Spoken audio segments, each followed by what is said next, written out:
Cricket match અને investment ઘણીવાર હું કહેતો હોઉં છું કે ઘણી સમાનતાઓ છે. જેમ કે આઈપીએલ ચાલી રહી છે, તમે જોયું હશે મુંબઈ ઇન્ડિયન્સની અંદર તિલક વર્માએ સદી મારી, પણ શું તમે જોયું કે એ સેન્ચુરી જે છે એ દરેક મેચમાં નથી? બીકોઝ કે એમની 6 ઇનિંગ્સની અંદર એમણે સેન્ચુરી મારી છે.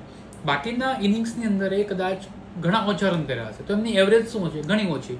પણ શું તમે નોટિસ કર્યું કે પંજાબની ટીમની અંદર શ્રેયસ અય્યર કે જે દરેક મેચમાં થોડા રન બનાવે છે બટ એવરેજ બનાવે છે, તો જે એવરેજનો પોઈન્ટ છે ને એ જ ઇન્વેસ્ટમેન્ટનો સાચો પોઈન્ટ છે. બીકોઝ ઓફ કે તમે જે ઇન્વેસ્ટમેન્ટ કરી રહ્યા છો, તમે જે પણ કોઈ પ્રોડક્ટ્સની અંદર રોકાણ કરી રહ્યા છો એમની એવરેજ કરતા જાઓ.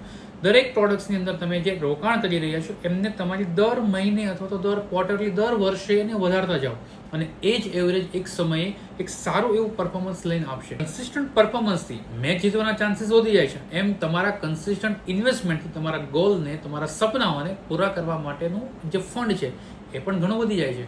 આઈપીએલ જોવો કે ના જોવો, પણ પોતાનું ઇન્વેસ્ટમેન્ટ કરવાનું ભૂલતા નહીં.